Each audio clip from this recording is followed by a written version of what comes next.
segunda a sexta-feira, formadores de opinião para discutir as principais notícias do dia. Gente que Fala tem o selo de qualidade APECOM.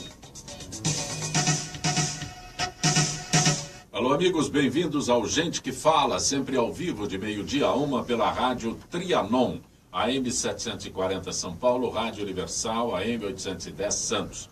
Estamos transmitindo direto do estúdio da Rádio Trianon, através da nossa fanpage Facebook/programa Gente que Fala. Estamos também na AltV, www.altv.com.br. Estamos na TV Guarulhos, canal 20 UHF, canal 3 da NET, em Guarulhos. Tanto AltV quanto TV Guarulhos, 11h30 da noite. Acesse nosso blog, conheça nossos colunistas e colaboradores, gentequefala.com.br. E à sua disposição, um telefone aqui no estúdio da Rádio Trianon, 3289-3580, e o telefone da nossa produção, 5052-5555. E hoje é o nosso Gente do MPD que Fala, parceria do Gente que Fala com o movimento do Ministério Público Democrático.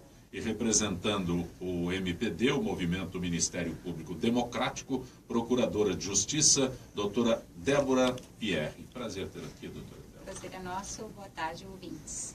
E também conosco, está certo aqui, quando eu anunciá-lo como advogado, doutor Henrique Nelson Calandra. Bom, eu não sei o que eu sou, porque, na verdade, a gente passa 40 anos dentro do tribunal, né? Quase 40 anos, quando volta para a vida comum, né? Que é a nossa porta de saída é a advocacia, né? Porque o homem sem atividade, ele acaba morrendo como as plantas, né? Morrem por falta de cuidado, né? Então, na advocacia a gente encontra grandes desafios e hoje eu estou tentando ser um advogado, que eu fui quando era muito jovem, né? Fui advogado de quase 800 empresas e passei a vida dentro da magistratura. Estou agora com 71 anos, vou completar 72 anos de idade. Antigamente ninguém falava, né?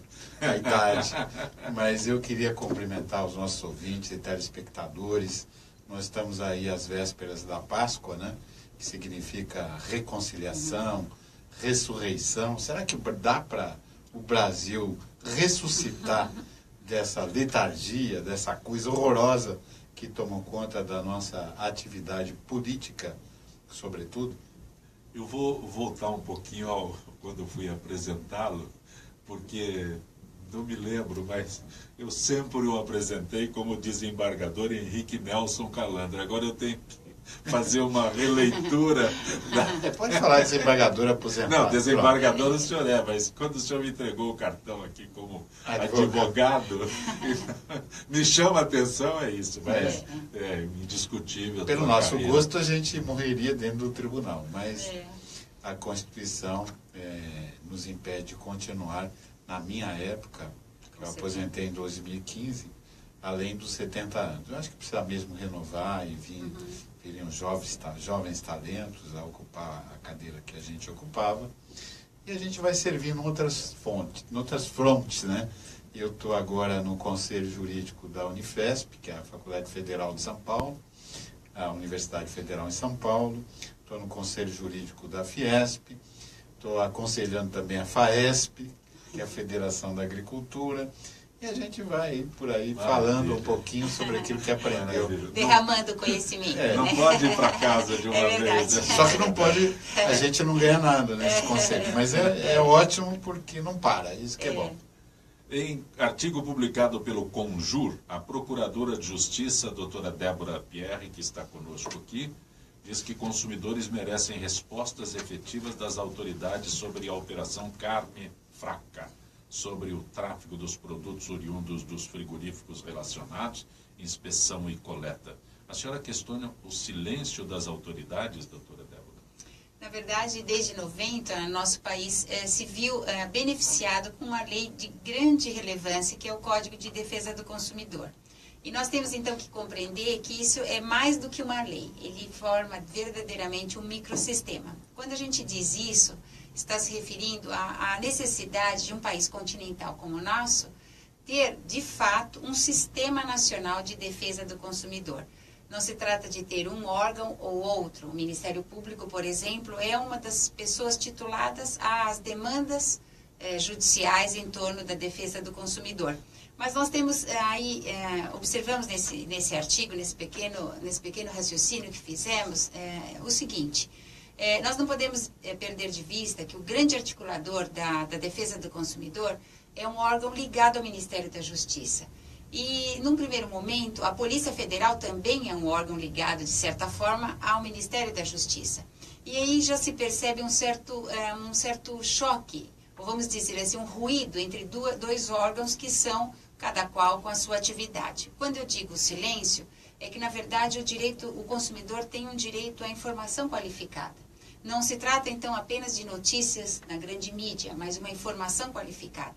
Nessa medida, sentimos, sim, a ausência do Estado em dar uma resposta efetiva, por exemplo, qual o tráfego dessas mercadorias, desses produtos proteína animal, em relação a esses frigoríficos que foram relacionados, inspecionados. É importante saber, no país continental, especialmente, por exemplo, para nós aqui do Sudeste, se essa carne apreendida ou fiscalizada no Paraná chegou aos açougues e grandes varejistas, por exemplo, de uma cidade como São Paulo.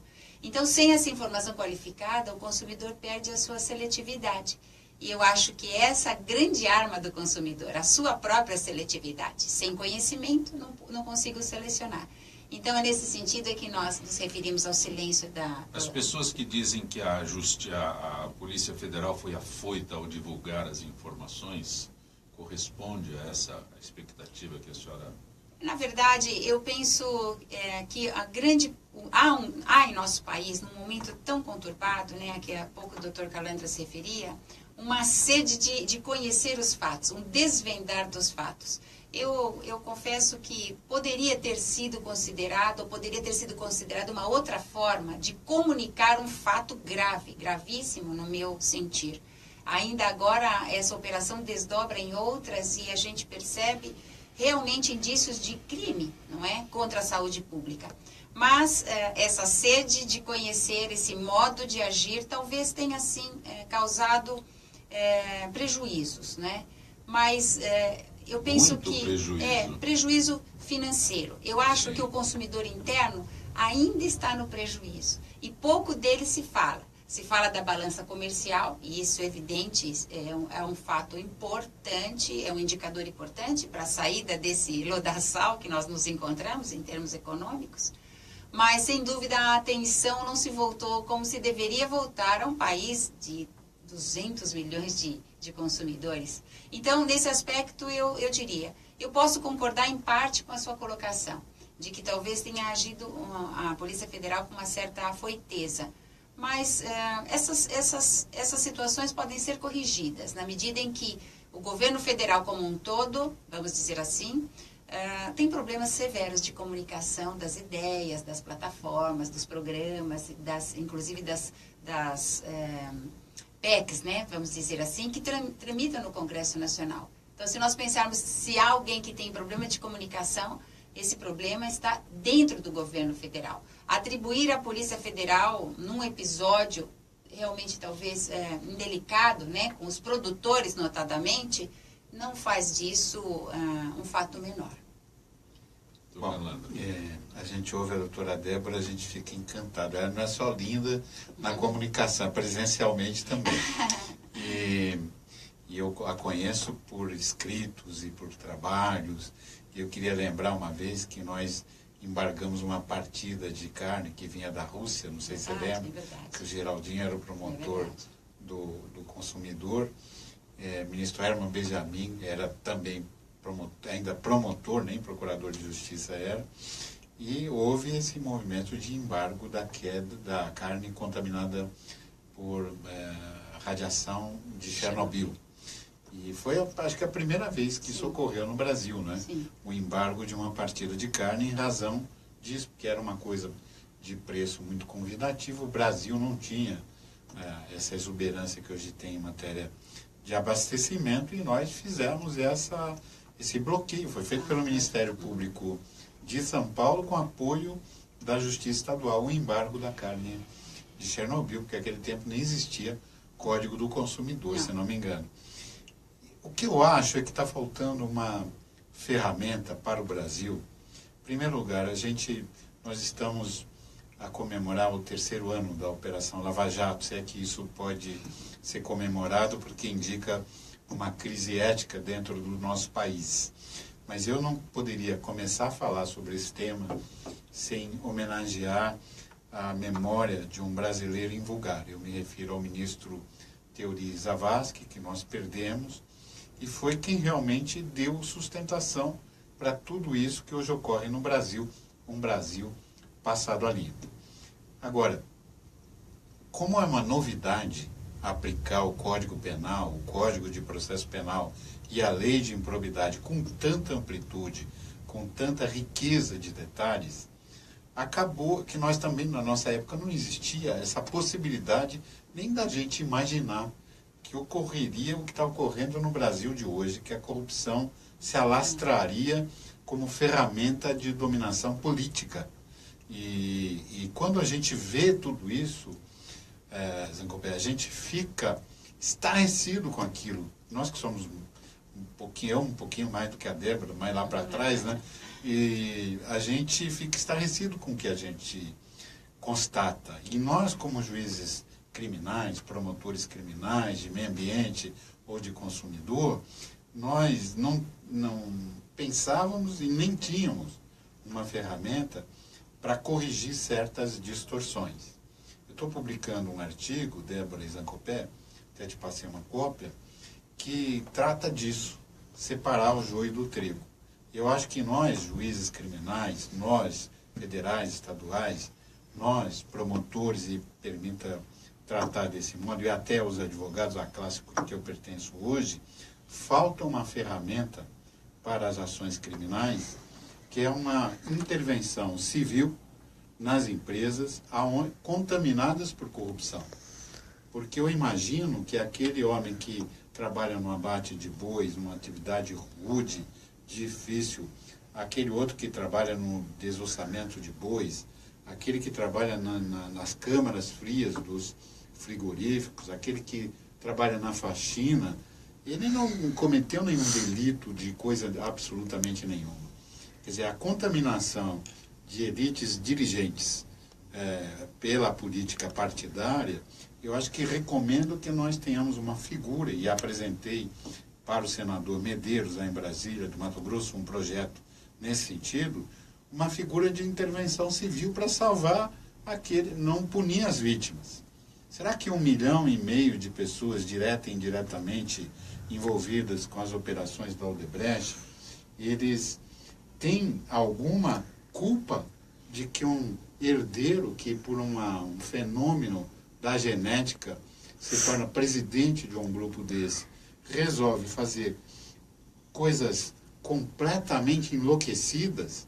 Será que esse 1,5 milhão de trabalhadores que perderam emprego, será que é correto nós entregarmos todos os contratos fora do Brasil para empresas americanas, porque alguém dentro de um quadro de servidores de uma empresa, que não é dono, proprietário absoluto da empresa, porque há acionistas nas empresas também, que puseram suas economias nas ações cotadas em bolsa, será que nós não devíamos salvar essas vidas? Porque o homem sem trabalho, o homem desesperado, ele vai para a rua, não consegue comprar o pão para pôr na mesa, o trabalhador rural, o trabalhador das frentes de trabalho. E eu falo isso, Débora, porque meu avô foi um trabalhador braçal. Ele veio de Portugal, trabalhava abrindo estrada com marreta e dinamite. E o homem que morreu com esqueleto gasto de tanto trabalhar. Será que um homem desse pode ser responsabilizado? E desculpa, eu vou usar assim uma expressão, uma almofadinha metido a besta, se põe a quebrar a regra de compliance que deve existir em toda empresa que tem uma dimensão dessa? Será que não está faltando, como há nos bancos, a figura da intervenção? Né? Um banco não vai para a falência do dia para a noite. Tem lá um diretor irresponsável, ele é sacado Eu fui auditor de banco. É sacado do banco, se é caso de delito, ele é encaminhado para a polícia, é preso ou não preso, é outro assunto. Eu não posso matar a vida dos correntistas de um banco porque tem lá um diretor maluco que fez uma coisa errada.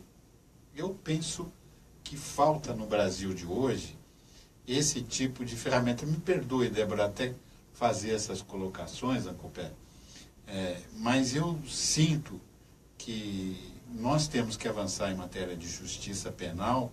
Eu fui chamado a atenção, fui presidente de uma entidade internacional, e eu me lembro que eu falava de forças internacionais para combater as organizações ligadas ao tráfico de drogas, e os espanhóis me puxaram a orelha e falaram assim: e o que você faz para combater os crimes de colarinho branco no seu país, a volatilidade de capitais, que provoca tanto ou dano igual ou maior que o tráfico de drogas?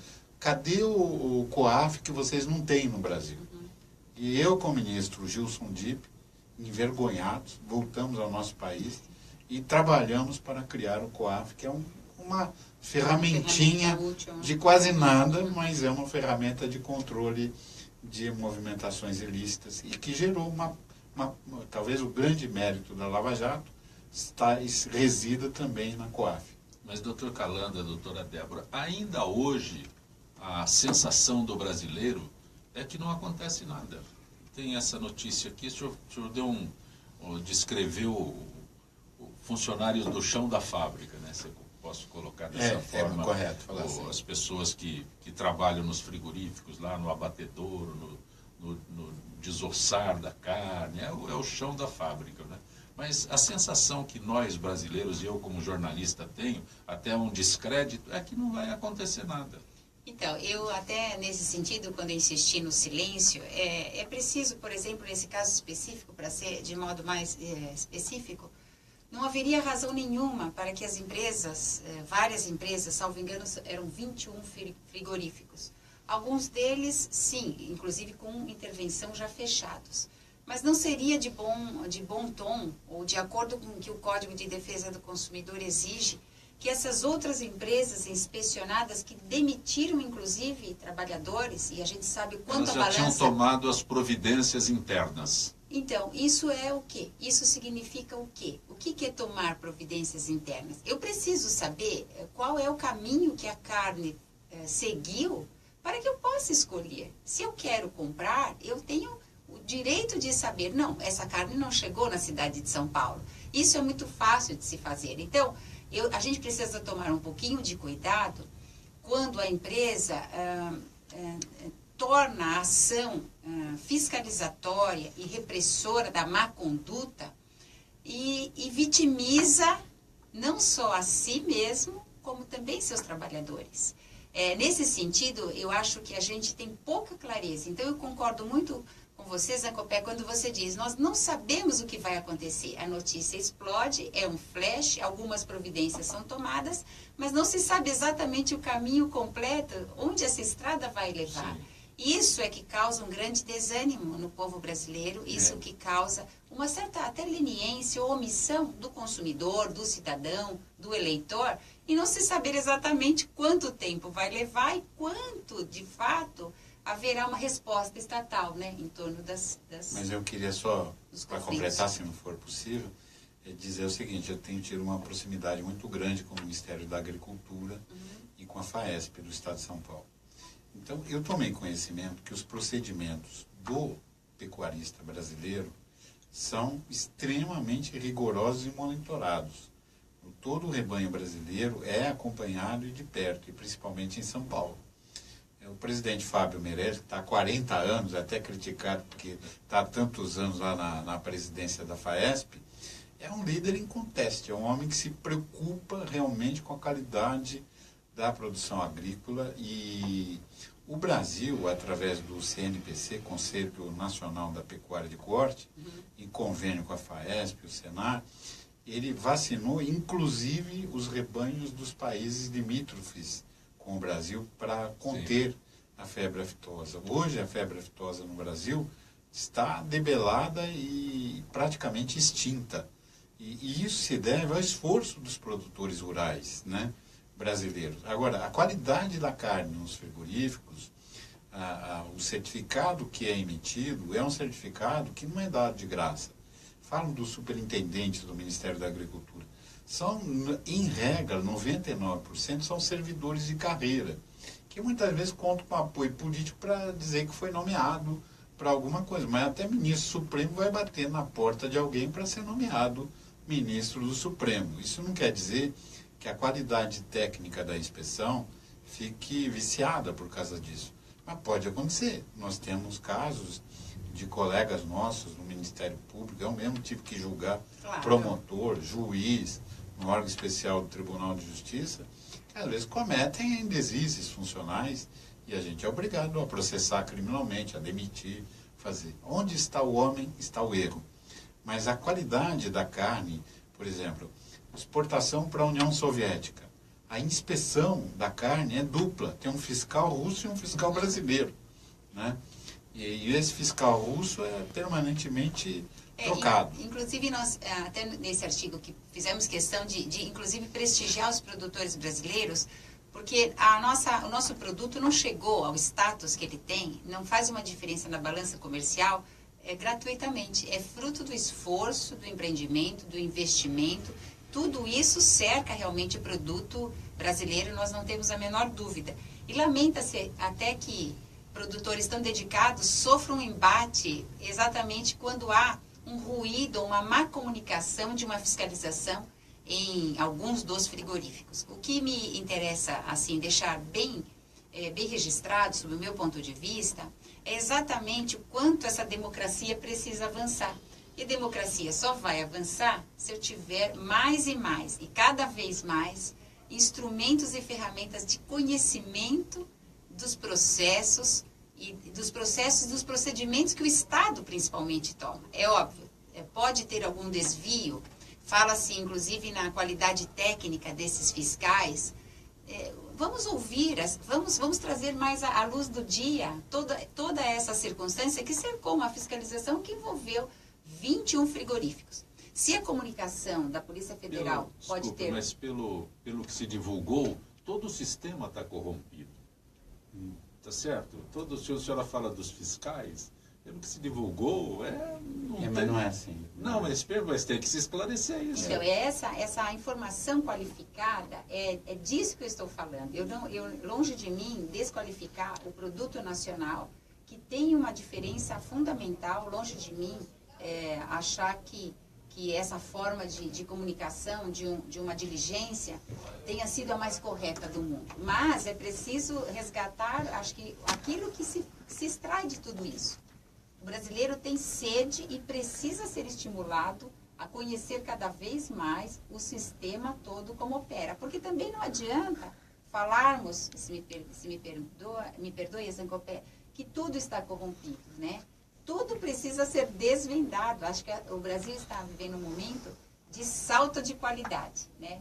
Nós não acreditamos mais em contos da carochinha, né? Tudo está tão difícil, em todos os setores, tudo se tornou tão difícil que é preciso informar e cada vez mais. E acho mesmo que houve uma demora em termos do recall, né? Agora o recall está começando a aparecer. Então, quanto esse produto proteína animal representa no mercado brasileiro? Também representa muito. Esse consumidor, ele tem direito a toda a informação. Ele tem direito de saber, de devolver, de ser indenizado caso isso realmente tenha chegado aos mercados aqui, por exemplo, de São Paulo, por exemplo. Estou dando exemplo de São Paulo. E isso parece que o Senacom, né, que é a Secretaria Nacional do Consumidor, parece que cochilou um pouco, sob o meu ponto de vista. Quando eu falo de descrédito, o próximo assunto é exatamente isso, né? O Tribunal de Justiça de Minas Gerais e a Samarco assinaram um termo de colaboração para acelerar ações judiciais relacionadas à interrupção no fornecimento de água em Governador Valadares em 2015 e, pelo acordo, um posto avançado de autocomposição onde os atingidos poderão buscar uma conciliação com a empresa que propõe uma indenização individual no valor de R$1.000. Louco. Deixa. Ah, meu Deus. Deixa eu. pedir a gentileza de vocês para entrar em contato com a Gisele Souza, do setor de eventos da AFIPESP. Gisele, boa tarde. Boa tarde, Decopé, e boa tarde aos debatedores de Gente que Fala. Pois a gente retoma este assunto da Samarco, mas Gisele, o nosso tema desses dias é a reforma da Previdência. A PEC 287/16 ameaça direitos à aposentadoria e contém uma série de abusos aos direitos da classe trabalhadora. Mas que direitos são esses? Exige idade mínima para a aposentadoria a partir de 65 anos para homens e mulheres. Exige 49 anos de contribuição para a aposentadoria integral. Reduz o valor geral das aposentadorias. Torna precária e dificulta a aposentadoria do trabalhador rural. Permite a redução da pensão por morte e benefícios assistenciais a valor inferior a um salário mínimo, exclui regras de transição vigentes, impede a acumulação de aposentadoria e pensão por morte, eleva para 70 anos a idade para o recebimento do benefício assistencial LOA, impõe regras inalcançáveis para a aposentadoria dos trabalhadores expostos a agentes insalubres e extingue a aposentadoria especial para professores da FEBEM. Mas, Gisele, há quem ganhe com essa proposta de emenda constitucional? A PEC 287 visa beneficiar o mercado financeiro, cujo volume de negócios será ampliado com a oferta de planos de previdência privada e fundos de pensão de natureza aberta. O adiamento do acesso à aposentadoria para depois dos 65 anos e a precarização demais direitos previdenciários também vão liberar mais recursos orçamentários para engordar a fatia dos juros da dívida. E qual a justificativa para a existência desta PEC?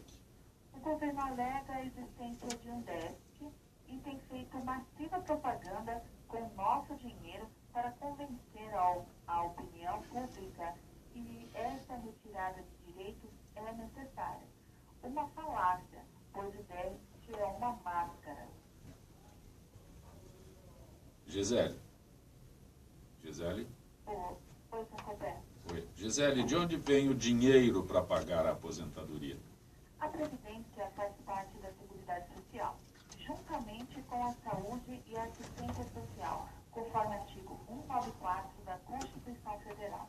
No artigo seguinte, 195, estão indicadas todas as fontes de recursos que financiam a Seguridade Social, incidentes sobre o trabalho INSS, lucro, CSLL, consumo, CONFINS, entre outras como PIS, PASEB, sobre loterias, importações e outras contribuições que vão para este fundo que é a Previdência Social. Quando computamos corretamente todas essas fontes de receita e comparamos com as despesas da Seguridade Social, temos um elevado superávit de dezenas de bilhões todos os anos.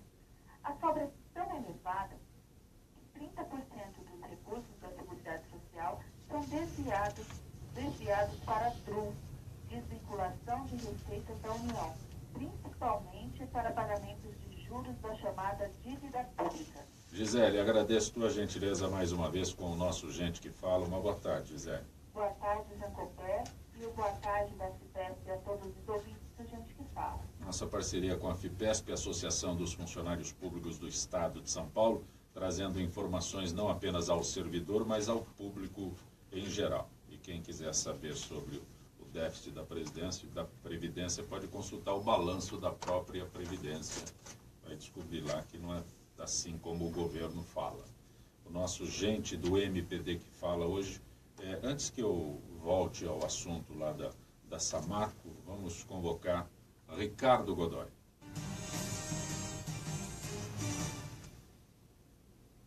Olá, amigos do programa Gente que Fala Eventos. Sejam bem-vindos para mais uma edição especial sobre água. Vamos ouvir a jornalista Vanessa Palazzi entrevistando a nutricionista Roseli Rossi. Minha querida Roseli Rossi, sugestões não faltam para melhorar as condições da nossa água, não jogar lixo nos rios e lagos, economizar água nas atividades cotidianas, banho, na escovação de dentes, lavagem de louças, reutilizar a água em diversas situações, respeitar as regiões de mananciais e divulgar ideias ecológicas para amigos, parentes e outras pessoas. Então, perguntamos para você, querida Roseli, quais os cuidados que uma dona de casa deve tomar para usar a água com o máximo de correção, seja para cozinhar ou apenas para lavar a louça? Eu acho que, como já foi dito aqui, essa questão de lavar, cuidar da caixa d'água, né?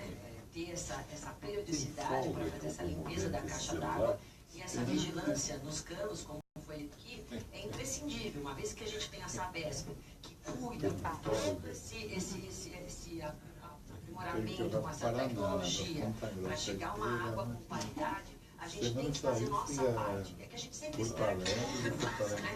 Criticar é muito mais fácil. Então, cabe a cada um de nós já ter esse tipo de controle.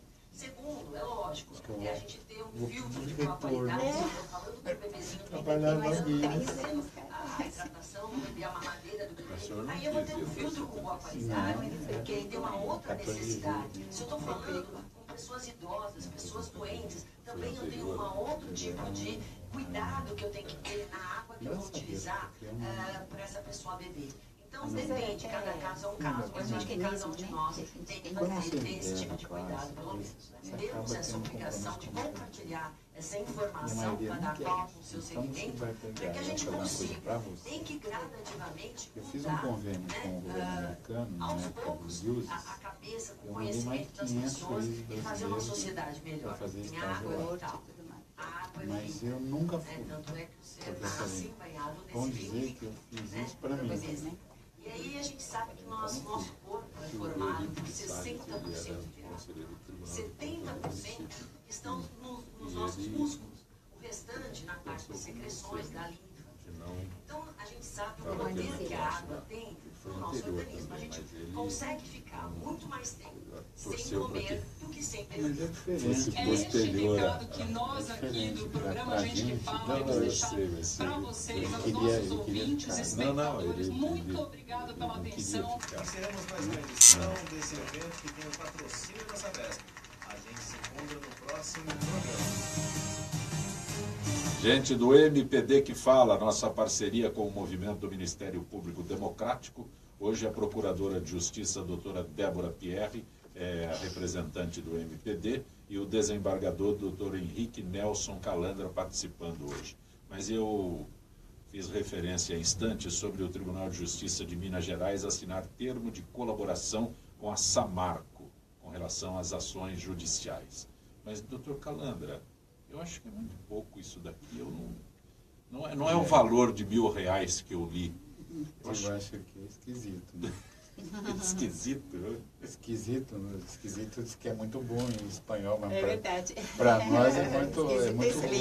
Mas aqui é muito ruim. É muito ruim, e a Débora que pode falar melhor do que a doutora Débora, que Isso aqui até me faz lembrar uma experiência que nós vivenciamos, uma experiência até de certa forma bastante dolorosa, na composição das indenizações das vítimas do voo da TAM, ocorrido aqui na cidade de São Paulo, né? Aquela queda ali na Rubem Berta e tudo mais, a perda de vidas todos do avião, mais pessoas da prédio da TAM, inclusive algumas pessoas que estavam no posto de gasolina ao lado do prédio. Foi uma experiência nesse sentido proveitosa em termos da dinâmica que se faz a composição dos litígios. Porque normalmente os processos indenizatórios, eles acabam por seguir um parâmetro que é trazido pelo Superior Tribunal de Justiça. E nessa oportunidade, fizemos um acordo envolvendo a empresa aérea, as seguradoras, e são muitas seguradoras, né, no caso de voos, de aviões, inclusive, de passageiros, fizemos uma câmara de composição. Foi justamente a Secretaria de Direito Econômico, o SDE, outro órgão ligado ao Ministério da Justiça, o Ministério Público aqui de São Paulo, de Porto Alegre, uma vez que tinham muitas vítimas vindas do voo lá de Porto Alegre, e conseguimos parâmetros muito, muito interessantes, muito além, inclusive, daqueles decididos pelo STJ. Por exemplo, menores de 12 anos, nós tínhamos ali, naquele voo, que era um voo em julho, muitas crianças, muitos jovens não trabalhadores. Mesmo esses foram indenizados, coisa que, em certa medida, no STJ não se encontra. você indeniza um pai pela perda de um filho por dano moral. Mas aqui projetamos uma vida útil para um jovem de 14, 15 anos, 16 anos, tinham muitos jovens naquele voo, e fizemos uma experiência muito útil, muito alvissareira, retirando do Poder Judiciário um número maior de lides. Então, me causa realmente um pouco de espanto achar que essa notícia é uma notícia que é uma resposta verdadeira a um movimento de desjudicialização. Isso aqui vai trazer o quê? Vai trazer maiores problemas, vai haver uma ocupação, vai haver um deslocamento de servidores do Tribunal de Justiça de Minas Gerais para um resultado que, no meu ponto de vista, é bastante duvidoso. Atribuir-se uma indenização individual de R$1.000, por mais humilde que seja, aquelas pessoas têm posse da terra, tinham posse da terra, tinham propriedade, como é que se atribui R$1.000? Então, eu acredito como é que se chega a esse parâmetro. E nessa experiência nossa, envolvendo o voo da TAM, foi uma pesquisa profunda de todo vamos dizer, a jurisprudência havida no STJ, que é o órgão máximo de julgamento das indenizações. Fizemos um apanhado bem grande, fizemos vamos dizer, uma composição muito forte com as seguradoras, para que fugíssemos ao padrão rotineiro do judicial, que é, por exemplo, indenizar menores de 12 anos, vamos indenizar, ótimo, aproveitava até daqui. Mas esse valor, quais são os parâmetros? Isso que também, novamente, é a informação qualificada, precisa ter uma informação, aquelas pessoas são humildes. Menor de 12 anos aqui tem direito a 10%. Então, 10% acréscimo de 10%, é 1.100. Então, é uma notícia que nos deixa assim bastante, até triste. Um dos maiores desastres ecológicos produzidos por uma grande mineradora, tirando daquelas famílias, de um vale inteiro, o sustento daquelas famílias. Como é possível? Já tivemos, inclusive, o afastamento de um membro do Ministério Público, talvez pela não resposta rápida ou mais célere que aquelas pessoas precisavam. Outro dia, ouvindo o prefeito de Mariana, realmente as reivindicações desse prefeito são justas. Ele precisa fazer com que a cidade retome o seu curso, né? E não é possível por conta de toda essa problemática envolvendo esse desastre. Então, chega a ser um vexame esse oferecimento. Desculpe, é um vexame. Eu não quero criticar a iniciativa. Melhor na nossa época, lá para trás, naqueles casos de contaminação por Césio 90, lembra?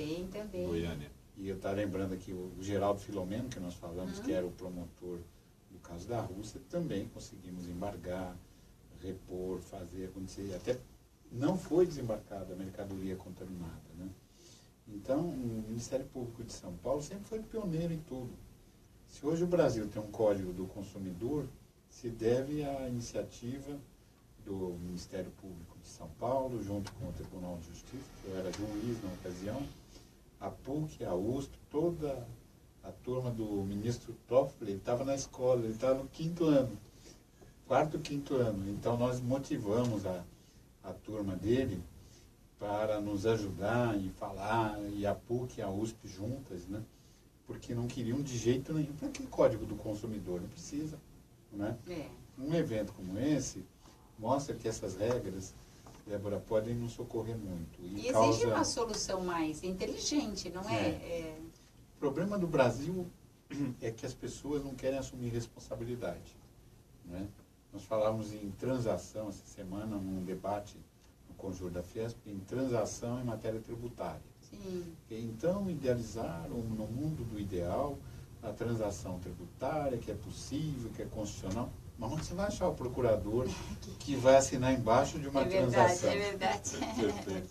Tem algumas perguntas aqui daqueles que nos acompanham. O doutor Calandro Marcos de Pinheiros pergunta ao senhor sobre o caso do Tribunal de Contas do Estado no Rio de Janeiro. 5 conselheiros foram presos ontem. Corrupção são acusados. O Rio de Janeiro, infelizmente, é que eu digo, às vezes uma instituição centenária e de longa tradição era atingida porque em dado momento pessoas que não têm a menor vocação para servir ao público ingressam no serviço público. Acrescente-se aqui que o presidente da Assembleia Legislativa do Rio de Janeiro foi convocado para depor. Sim, por Esses enquanto. foram presos, esses foram presos e o presidente do Poder Legislativo no Rio de Janeiro foi depor coercitivamente, né? Foi convidado assim para ou vai ou levamos você. Nós infelizmente confundimos as coisas. A classe política, e tirante honrosas exceções, né, ela acabou trabalhando com essa ideia que o dinheiro é a ferramenta para a dominação política. Nós perdemos a nossa presidente eleita em meio a um escândalo, a um processo de violação da Constituição e do orçamento. Queridos amigos defenderam a presidente, né, o Zé Eduardo Cardoso, que é talentoso, nosso amigo, colega da PUC, né, São Paulo, e outros tantos que se alinharam na defesa dela.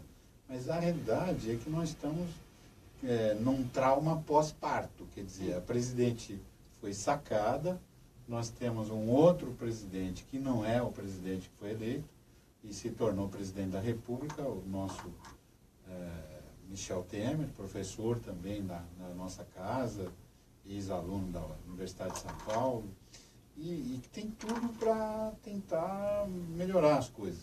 Mas nós vivemos um trauma no Brasil.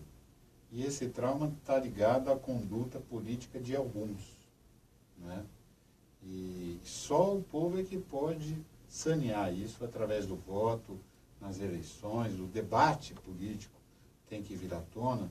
Eu fico entristecido de ver. É curioso, doutor Galandra, não sei se acompanhou a notícia, dentre os membros do Conselho do Tribunal de Contas, né, os conselheiros do Tribunal de Contas do Rio de Janeiro, a única que foi, vamos dizer, nesse momento isolada dessa operação é justamente uma conselheira advinda do Ministério Público do Tribunal de Contas, porque nós sabemos que os tribunais de contas também têm o seu Ministério Público. Nós temos o Ministério Público dos Tribunais de Contas.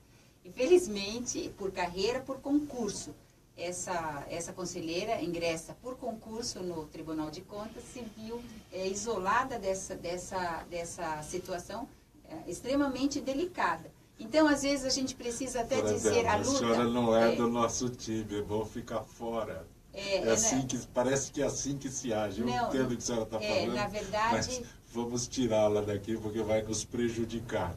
Na verdade, é o seguinte, é preciso que o povo brasileiro abra os olhos para essa dualidade que nós estamos vivendo entre os servidores públicos e os políticos que muitas vezes usam do mandato, lamentavelmente, e representando o povo para agir absolutamente contrária à coisa pública.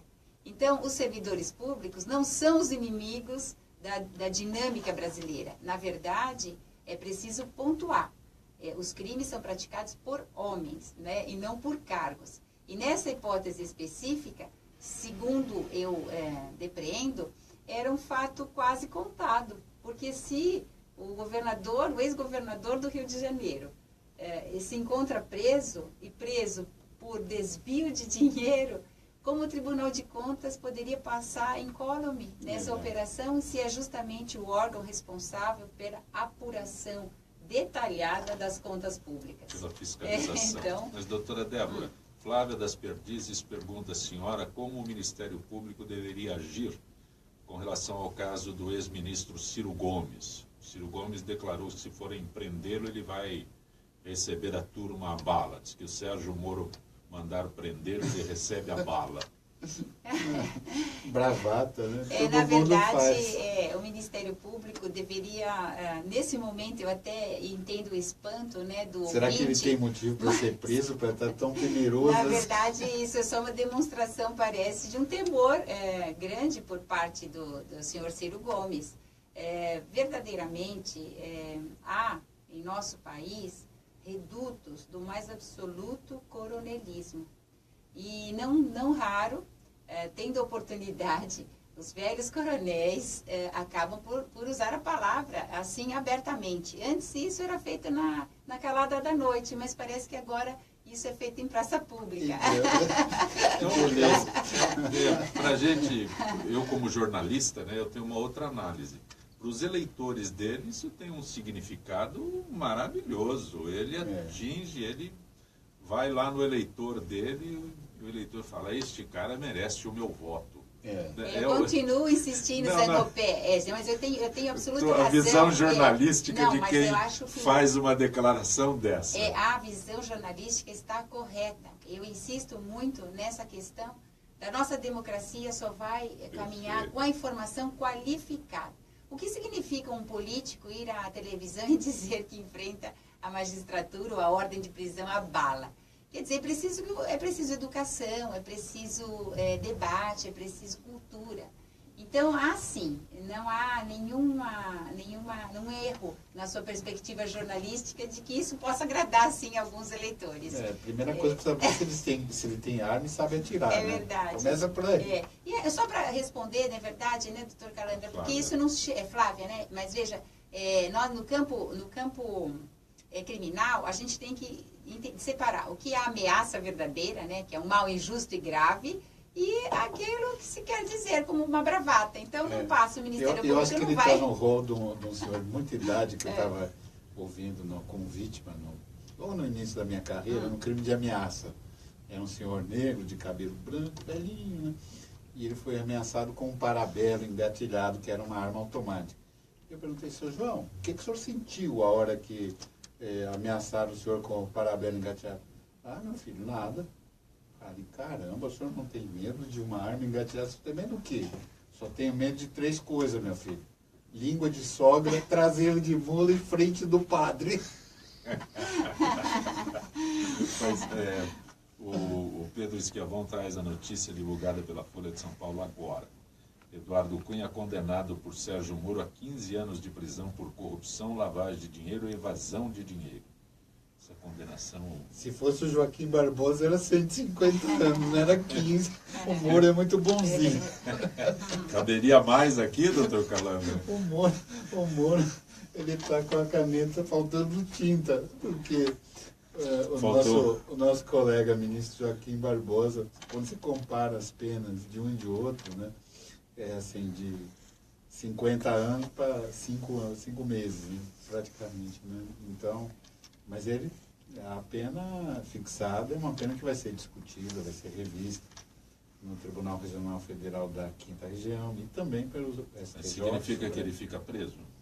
Significa que ele está condenado, não significa que ele fique preso, porque... Ele está preso. Ele é primário, ele tem bons antecedentes, mas esse é um dos processos aos quais ele responde. Então, você não... a gente normalmente pede ao habeas corpus e diz assim, se por outro motivo não estiver preso, ele pode estar preso por prisão preventiva em mais 20 processos, sim, além desse que foi condenado. Então, a prisão se mantém. Então, nesses 150 que o senhor está dizendo, vai se somar as outras possíveis penas. Eles outro dia estavam reclamando. A gente sente saudade do Joaquim Barbosa. Eu tenho uma outra pergunta, mas eu vou formular ela depois que o Ricardo Godoy participar do Gente que Fala. Olá, amigos do programa Gente que Fala Eventos. Sejam bem-vindos para mais uma edição especial sobre água. Vamos ouvir a jornalista Vanessa Palazzi entrevistando as cantoras Paula Gauss e Sônia Presta. Bom, vamos falar Dia Mundial da Água. Eu quero ouvir as nossas brilhantes cantoras aqui. Eu, como Sabe jornalista, que dia que eu comecei a dar ele fala muito valor isso, para água? o eleitor No ano passado dele eu lá tive vai no ao sertão delírio. do O Nordeste. coronelismo é isso. É, o coronelismo, pessoal. O eleitor E dele eu estive com mulheres ribeiras maravilhosas num projeto que chama Olhar do Sertão. E eu não poderia imaginar, a gente vê assim, ou nem sabe quando a se gente talvez ele vive saiba que o aquela Sérgio Moro realidade. não vai buscar. Sabe, Então, você passar um dia inteiro sem lavar a mão sabe, e ele tem a fazer outra um trabalho, informação que é mais realizar um valiosa. trabalho. Nada pesa contra ele. E Então olha, ele eu pode, minha mão à noite, quando eu chegava ele em pode outro fazer lugar, essa naquela bravata, região que eu estava fazendo esse trabalho, não tinha água, assim como a gente Mas ele tem. sempre tem, ele A sabe. água saía na pia, um caldo preto. Cada copinho desse, Ele é o homem, ele é hoje, o cara, ele é depois dessa minha viagem no Nordeste, tem um valor diferente para mim. E E agora mentiroso e vamos doido. lá, dona Sônia Fiz assessoria Presta. Eu queria comentar com vocês candidato sobre a água que chega até a nossa casa. Os paulistanos, de uma maneira geral, são muito privilegiados, porque a água que chega até a nossa casa, se nós temos uma boa condição na nossa caixa d'água e no encanamento da nossa água, nós podemos beber sim a nossa água da torneira. Nossa água é muito boa. Muito boa. A qualidade da água que a Sabesp nos fornece é uma qualidade comprovada. Eu estive na Sabesp, acompanhei os testes clínicos e vi a seriedade com que a Sabesp trata a água em São Paulo.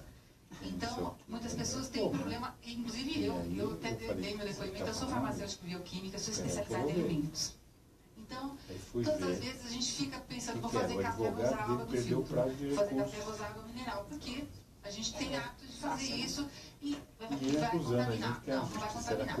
Então, pode usar sim a água da torneira, claro, que a gente tem que fazer a inspeção de caixa d'água, fazer a inspeção do encanamento, porque não adianta nada, a água chega limpinha, tratada na nossa casa, E a Justiça e aí a gente tem uma contaminação dentro da casa. Mas a nossa qualidade da água é maravilhosa, sim. E as pessoas falam assim, mas a água tem cheiro de cloro, não, justamente por ter um pouquinho de cheiro de cloro, que é muito, muito significante, é que é segura para você, então pode tomar água, sim. É este recado que nós aqui do programa Gente que Fala temos deixar para vocês, aos nossos ouvintes, espectadores. Muito obrigada pela atenção. Encerramos mais uma edição desse evento com o patrocínio da Sabesp. A gente se encontra no próximo programa. Gente do MPD que Fala, parceria do Gente que Fala com o movimento do Ministério Público Democrático, Procuradora de Justiça, doutora Débora Pierre, e o desembargador, doutor Henrique Nelson Calandra. A pergunta é da Marta da Lapa. Aliás, o doutor Calandra fez referência a este assunto. É possível que o TSE, Tribunal Superior Eleitoral, casse meia chapa devido à corrupção nas eleições? A chapa Dilma Temer está por ser julgada. Fatiada. Possível Eu ser e a fatiado? Débora conhecemos bem o Herman Benjamin, então acho que essa solução não virá dele, não. Mas eu acho que o julgamento no Tribunal Regional Eleitoral será um julgamento não só no Tribunal Superior Eleitoral, não será exclusivamente dentro da técnica jurídica. Eu acho que é algo que também vai envolver uma racionalização política. Eu li há pouco um artigo no Estado de São Paulo que fala a justiça nas suas diversas nuances, e uma delas é a adequação à realidade e o momento que atravessa o país, né? Às vezes um julgamento desse, se não há uma participação ativa do vice-presidente, se não houve uma participação ativa do vice-presidente em algum ato que envolvesse realmente o uso de recurso ilícito, da parte dele, se isso não está aprovado, né, fica difícil sacá-lo agora também e instaurar uma nova crise política no Brasil, há quase um ano para a eleição, para a nova eleição para presidente da República. Eu acho que justiça tem que obedecer à Constituição, tem que obedecer às leis do país, mas a justiça não pode dar respostas mortas para perguntas vivas. Foi essa a frase que eu cunhei quando dei a minha sentença mais impactante, que tratava com um tema ligado à transexualidade há quase 30 anos atrás, que era um absurdo alguém falar disso naquela época. E eu achei que a justiça tinha que dar uma solução. Não devolver para a pessoa que bateu a porta da justiça mais 20 problemas nas costas. E hoje, no momento político que o Brasil vive, eu acho que sacar o presidente da República da sua cadeira, na qual foi admitido por um processo político, uns dizem que é golpe, outros dizem que é legítimo, mas enfim, foi percorrido a iter prevista na Constituição, houve ampla defesa, houve debate, é como aqueles que se queixam do ministro, e vou repetir agora aqui o nome do ministro Joaquim Barbosa, do processo do mensalão. Quer dizer, pode se queixar Um debate muito amplo. Que houve isso, houve aquilo, mas o debate foi amplo. E, do mesmo modo, esse processo de impugnação da chapa Dilma-Temer, movido pelo PSDB, que até já se arrependeu. Já se arrependeu do que tinha feito, né? Político tem essas coisas. Já se arrependeu, né? E, então, eu acho que o julgamento pelo Existe tribunal... a possibilidade do PSDB recuar? Não. É que eu falava para as comadres, eu era juiz do interior e aquele tempo, o MDB, Arena, era terrível, você lembra, né, Débora? E a gente vinha as comadres fazer denúncia. E, não, porque o prefeito fez isso, o candidato não sei o que fez aquilo, e a minha porta sempre aberta. Eu falei, pô, a senhora pode entrar, com todo o meu jeito, pode sentar, por favor. Só vou lhe dizer uma coisa, a pessoa que a senhora está denunciando é sua comadre. Agora, depois que eu registrar o que a senhora está dizendo, quem tem a chave da cadeia sou eu. Depois não adianta a senhora vir aqui dizer que a sua comadre foi presa, que não sei o que, porque eu vou prender mesmo. É isso mesmo que a senhora... Não, doutor, eu vou voltar para casa, eu vou ver de novo, eu vou falar com meu marido. Vou rever os conceitos. Porque no fundo, política tem um tanto de técnico, o Zancopec, que é um grande jornalista, já participou disso, tem os seus aspectos técnicos, mas um grande ingrediente na política é a fofoca, a intriga, a futrica, e coisa que não tem nada a ver com aquilo que realmente está sendo objetivado. Nós estamos chegando ao final desta edição do Gente do MPD que Fala. Doutor Henrique Nelson Calandra, o senhor sempre enriquece o nosso debate. Agradeço mais uma vez. Ainda não tirei acho que eu estou só com um pedaço não fora tire da nunca, toga, por viu? favor. Não tire nunca. Me perdoem os colegas. E eu queria mandar um abraço aqui para o doutor Daniel, da Dinamarca, Rossi, que me aturou durante todo o voo antes de Brasília, sempre muito simpático. Também mandar minha saudação ao doutor Marcelo Adriano Michelon, que é juiz federal em Santa Catarina, presidente da Associação de Juízes Federais Locais, de Tupã, uma cidade muito querida, a terra do Mapele, ao Fernando Marcelo Mendes, secretário-geral da JUF, também tivemos juntos, e ao meu presidente, Jair Martins de Oliveira, presidente da MB, que eu presidi tempos atrás. Doutora Débora Pierre, e o nosso Gente do MPD que Fala é possível graças à parceria com o movimento do Ministério Público Democrático que a senhora representa hoje. Essa é uma representação que me agrada muito. O MPD traz benefícios nessa comunicação dos direitos sociais, auxilia, e a vinda desse programa representa isso. Comunicar ideias, comunicar opiniões, de modo que possamos todos serem esclarecidos. É um grande prazer, foi um grande prazer estar aqui. Gente que Fala tem a direção-geral do jornalista Fausto Camunha, a diretora de produção Zenilda Salvato, redação Pedro Esquiavão, produção cultural Ricardo Godoy, na Rádio Trianon, Benevenê, Cléo Rodrigues, Neildo Neres, Ricardo Valim e Sérgio Souza. Na direção da TV Guarulhos, Fernando Mauro, na direção da UTV Alberto Luquete, na técnica James Eduardo, Paulo Afonso e Iago Matsumoto. Estaremos de volta amanhã, meio-dia. Gratos, até lá.